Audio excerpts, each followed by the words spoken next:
Uh, who had a dud tonight? Honestly, Isaiah Hartenstein and the group didn't let him get anything going. Made a bunch of free throws, as did Shea, by the way. But 4-15 from the floor and shockingly unimpactful defensively. He did not do media. Not the end of the world, but a bad look for a guy who's supposed to be the next face of not just the franchise, the league. This will be constantly reset. I mean, this won't stay this way, but this was the biggest game of his career tonight. Yeah.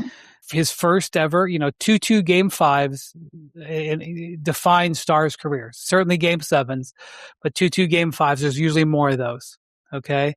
And certainly, the guy that I covered, LeBron, 2011, 2-2 game fives, established his career. Okay. Victor went 4-15 tonight and had a surprising just 6 rebounds. Well, just 6 rebounds. And honestly, I'm looking for the number here. The Thunder scored 27 points on 11 of 16 shooting when Wemby was the primary defender. Highest field goal percentage with Wemby as a primary defender in a game this postseason. I mean, he just wasn't impactful, period. No, he really wasn't. And look, I do think it's tough for this guy to bring it when the series is every other day, with the physical load that he has on him. And the Thunder, this was the second game that Isaiah Hartenstein was the primary defender on him. Obviously, they're going to rotate it throughout games. In both of those games, he defended him very well. But they're rotating not just throughout games, but throughout the series. Because they have that kind of depth. We were talking or texting during the game, like Jalen Williams might be the best backup big in the NBA. He's definitely on a very short list. I mean, people in Detroit can talk about Isaiah Stewart if you want. Caruso's taking his time, so on and so forth. I get the physical challenge here. He's obviously the primary focus of the game plan. But look, dude, it was a failure of a performance from him, and it was a failure of a post game. Like, it's part of his responsibility to sit there and send the message from the locker room. He's the face of that team and supposed to be a face of the league. And look, Shea's message was basically, hey, thank you, teammates, because I stunk it up in the first quarter, and you guys came through for me. And that was exactly right. Now, Shea, got it going in the second and third quarter. Certainly did his part to pull out the win with 32 points and 9 assists, but not his most efficient performance. 6 turnovers, half of those in the first quarter. And he said it was one of the worst starts of my career. If there were 4 or 5 me's out there, we'd have been down by 20 at the end of the quarter instead of being right there. I was watching very closely the start of this game because the last 2 games the Spurs have gotten out to enormous starts. And while they did lead early, Victor was not part of that. Basically, Julian Champagnie came out and got hot from 3 and got him an early lead. I believe every other guy on the team took a shot before he did. So look, I'm not at these games. I'm watching these games, but I thought Victor looked like he had low energy in game 3, and I was worried that he was wearing down. And then he came back in game 4 and had a brilliant game. And I thought he was low energy again tonight. And look, I know De'Aaron Fox is playing on, a high ankle sprain that normally, a regular season, he's probably sitting, but he goes 4-15. Devin Vassell, who's been a really important third scorer in this series, goes 2 of 11, and Wemby goes 4-15. Champagnie hit 4 threes. Castle had a good offensive game, which, he hasn't always shot the ball well. He shot the ball great from 3 in this game. Listen, there's no Jalen Williams in this game for the Thunder. There's no A.J. Mitchell in this game for the Thunder, right? 2 other main primary ball handlers for OKC other than Shea. Obviously, Shea's really good, but you need to have more than one guy typically, right? Twice in this game, Victor Wembanyama was on the court, once in each half, and Shai Gilgeous-Alexander was on the bench, 1 time in each half. The Thunder won both those stints and outscored the Spurs in those minutes by 8 points. That sums up the game right there. If the Thunder are going to win the Victor on, Shea off minutes in a game, they're going to win the game. And that gets right to the heart of it, which, again, a lot of this stuff ultimately is pretty reductive. And Shea struggled early in the game, but when the Thunder got going, it was Shea getting going in the middle of the game. Diamond guys up for assists and making buckets and getting to the line and making plays, right? And in the 2 games the Spurs have won in the series, Victor has been awesome. And in the games they have not won in the series, he has not been nearly as good. Well, that's exactly right. He's been the best player by far in the Spurs' 2 wins. And, it's not even like Shea's been the best player necessarily. I like right now, if the series ended today, if it was best of 5, my vote would go to Alex Caruso as the MVP of the series. Interesting. Yeah, well, mine too, probably. I want to talk about Caruso in a second. So we said that Wembanyama had 20 points. He made 12 free throws. That's how he got to 20. But 4-15, didn't rebound, not nearly as normal. He just wasn't impactful on the game. But let me give you this number. So Victor's 20.6 rebounds, okay? He's -8. Chet Holmgren and Isaiah Hartenstein combined. Chet 6 of 9, Hartenstein 6 of 8 shooting. That's 12 of 17. Mm-hmm. That's better than 4 of 15. Yes, it is. Chet scores 16, Isaiah 12. So that's 28. So we're looking at 12 of 17 of 28 points. Between the two of them, 26 rebounds. Chet 11, Hartenstein 15. 26 rebounds. Chet had a massive game. I mean, he wasn't perfect. His first quarter, he was 4-4 and kind of kept him afloat while Shea was. But just in general, I mean, it was a significant step forward for Chet after being terrible basically the entire first 4 games. Now, there were stretches of this game where he was also not great, getting bullied inside some, giving up layups where I didn't think he should have. But like you said, he was huge to start the game and kept them in it before the Spurs could run away and hide again. Kept the crowd in the game, which I thought was big. And like you said, Brian, like, again, Isaiah Hartenstein and Chet Holmgren, like, they outplayed Victor in this game. Like, if that happens again in the series, the Spurs season is going to end. And look, I am not going to sit here and say the Spurs are losing Thursday or definitely losing one of the next 2 games. Like, they've shown they're good enough in the series. The Thunder are still probably missing both AJ Mitchell. Well, you had the Victor Wembanyama. He could just put up 2 awesome games that could. But there's a reason why I have and we have all talked about the experience of going through the playoffs mattering all season. Because for as great as this guy is, and look, maybe he will pull this off and win the next 2 games. I am 100% not ruling it out. But there's a reason basically everybody in the history of the league has had to fail before they win. This is really hard. It's really hard to go through it. It's really hard to learn the amount of energy it takes to get through it and how to deal with going through it. And every great player in the history of the league has had to go through that in some form or fashion. So this next game, like you said, game 5 is the biggest game of Victor's career. Now game 6 is going to be the biggest game of Victor's career. If they win that, it's going to be the same thing in game 7. And like, part of all this stuff is learning how to go through that and navigate that and deal with that. And some days you're going to have 41-24 and be on top of the world. And some days you're going to have 20-6 and not be very good and lose. And like, that's just part of learning what it's like to be in that kind of position. All right. So McMahon, you mentioned Caruso. So in game 4, Alex Caruso had a dud. I mean, dud. He took 1 shot, missed it. 1 shot. Yep. Sort of emblematic of the Thunder's entire performance. They scored 83 points. Tonight they scored 127. 82, but who's counting? 82, sorry. The lowest scoring game since they got blown out by 73, a record-setting blowout by the Memphis Grizzlies in December 21. Yeah. So Caruso tonight, awesome. Oh. 4 threes, 6 assists. They put the ball in Cason Wallace and Caruso's hands a little bit more to sort of make up for no AJ Mitchell, no Jalen Williams. They combined for 11 assists. But Caruso, man, what a player. And listen, man, Caruso is the ultimate playoff riser. Caruso and Hartenstein were brought in to be the finishing pieces. They've both been huge.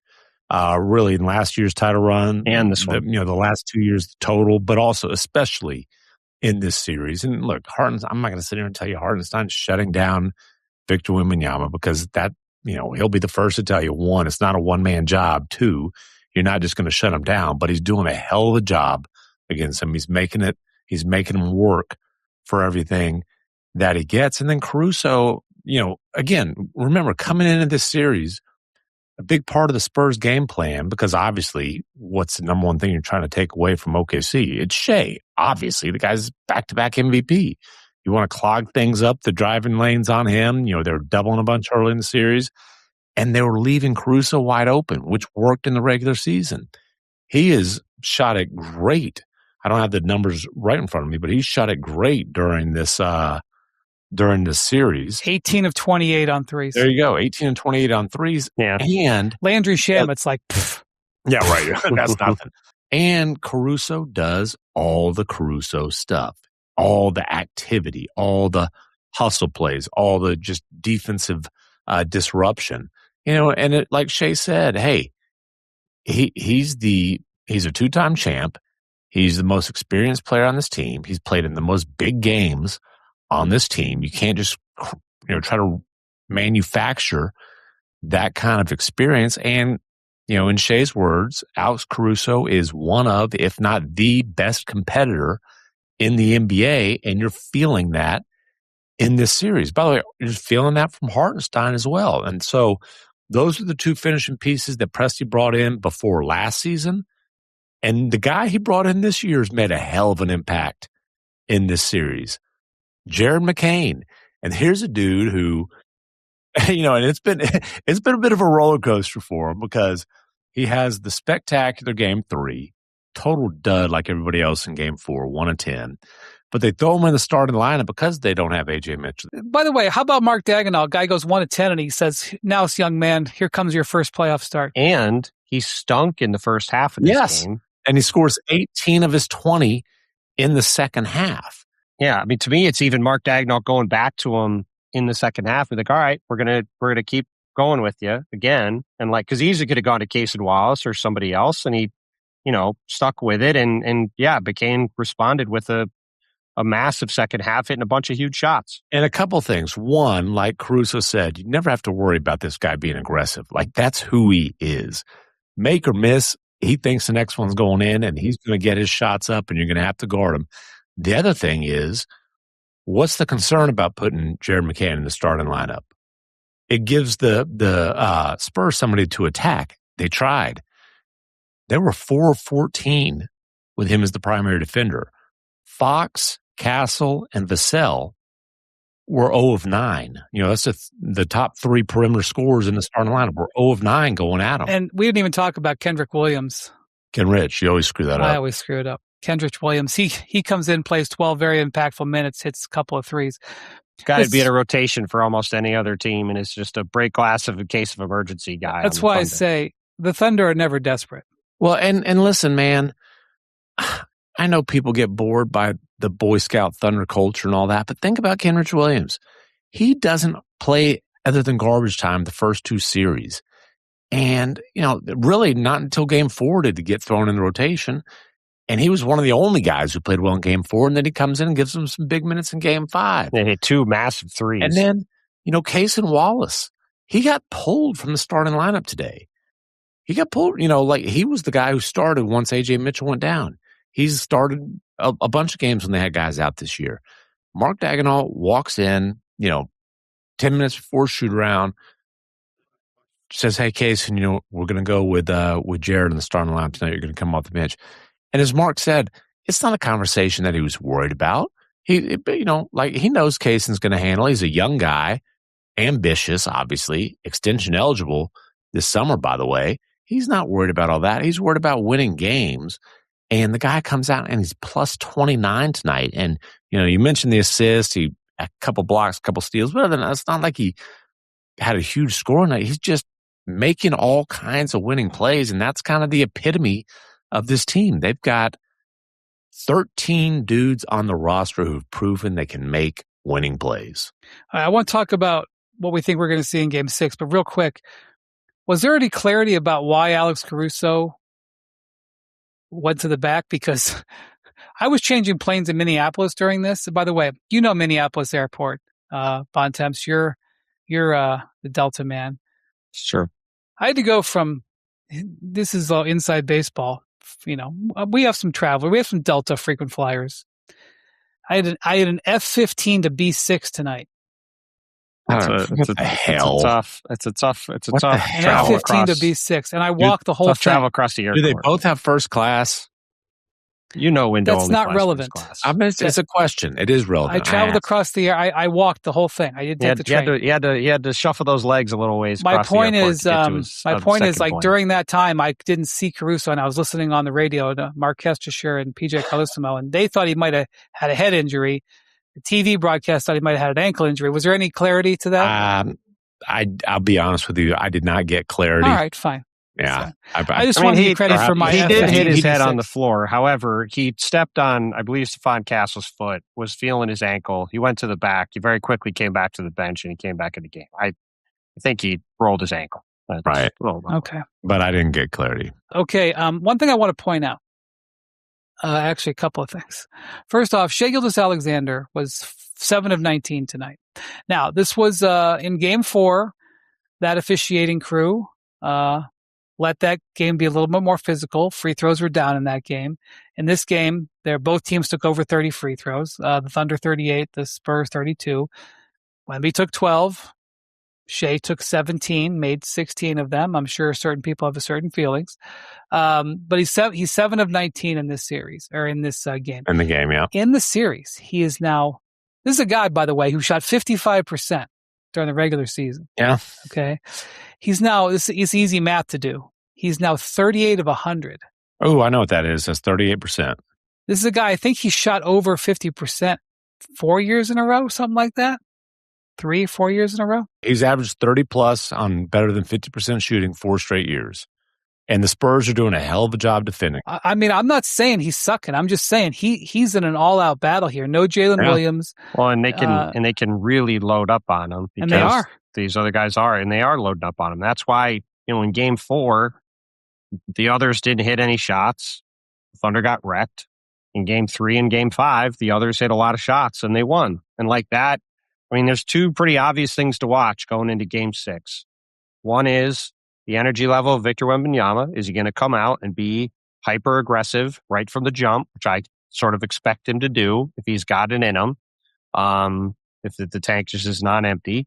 And then on the other side, how are the others going to play? Like Shai's going to put up numbers.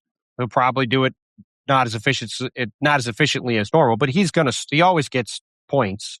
He always gets assists. I think if the Thunder are winning Game 6, it's because they get another good game from Alex Caruso. They get some shots from Jared McCain. Jalen Williams hits some threes. Cason Wallace hits some threes. Isaiah Hartenstein plays well again. Chet Holmgren plays well again. Like they need, presuming Jalen Williams is still out, which I think we all would agree, especially now that it's shifted to a hamstring strain on the injury report. It's hard to see him playing. It's hard to see AJ Mitchell playing with a calf strain. Yeah, they're just calling it. They're not playing shenanigans with AJ Mitchell. They're just saying he's out. They're pretending like Jalen might play, and he's obviously not. Yeah, he's doing this like stationary shooting stuff pregame, and then it's like, oh, he's out. So, are the others going to make enough plays? Like, I think what's Victor look like? What do the others look like? If you tell me those 2 questions, you probably tell me what the game looks like. I hear what you're saying, and I don't necessarily disagree. Mark Dagan will also talk about, like, he loves the word force. And by that, he's talking about aggression, and not just like aggression of the guy who's got the ball in his hands, but aggression in the off-ball movement, the cutting, aggression in the screening, aggression in how fast they're getting into their actions, how fast they're bringing the ball up the floor. And then, kind of that leads to better shots. Yep. That is what he'll tell you. He said Game 4 was like, as ugly as the results were, he said it was their worst process game by far all season long. And the process and the results matched. I'm not going to rule out, though, with all due respect to Stephon Castle and Victor Wembanyama and the rest of these Spurs defenders, I'm not going to rule out that Shai, a lot like he did in the closeout game against the Lakers, having his best game of the series and having an MVP caliber, knockout punch. Oh, I'm not saying that's not in the cards either. But like, even if Shai does that, let's say Shai goes for 45 in the game, like he can't do it by himself, and he's going to need some of those other guys to make plays. And again, on the other side, to me, with the Spurs, just everything starts and ends with what Victor looks like. And if Victor looks like he did it all in Game 1 or it all in Game 4, then the Spurs are going to be live in it. And if he looks like he did in games, especially games 3 and 5, I'd say there's a pretty good chance the series ends on Thursday. Well, along those lines, so in the series with the Wolves, Dylan Harper, averaged 15 points, 6 rebounds, shot 57%. Was a, Victor, in that series, he had a good series, but he was not incredible. He averaged less than 20 points a game. But then Dylan was incredible in game 1, and then he had that adductor injury in game 2. So game 1, he scores 24. Now, double overtime, so there's a little bit extra time. 24, 11, 6, and 7. 24, 11, 6, and 7. So he gets hurt in game 2. Game 3 comes back, I think much to our surprise. Yeah. And he goes 2 of 7 in that game shooting, 2 of 4 in game 4. And then tonight, let's see, he was... Yeah, he was 1 of 5, 5 points, 6 rebounds, 3 assists. Look, it's going to be really tough for them to win, obviously, with Wemby doing what he did. But, if Fox and Harper combine for 14 points on 20 shots, that ain't going to cut it. They need 2 of their 3 guards, at least, to really play well. Or they need Wemby to put up 40. Yeah.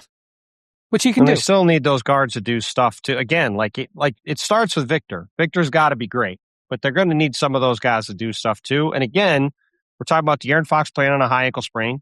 We're talking about Dylan Harper playing through this adductor thing. I know they're not in the injury report, but those guys clearly aren't 100%. And full props to them for playing. This is a war, and these teams are fighting through it every game. And you could see in this game, there was a lot of tired mistakes on both sides in the second half of this game. Because, like Brian said, I don't get the pleasure of being in the building like you are, but this is as high intensity and as physical a basketball as you're going to see. This is the highest level stuff possible. So, it's a knockdown, drag out fight to get through each of these games, and it's starting to look like it on both sides.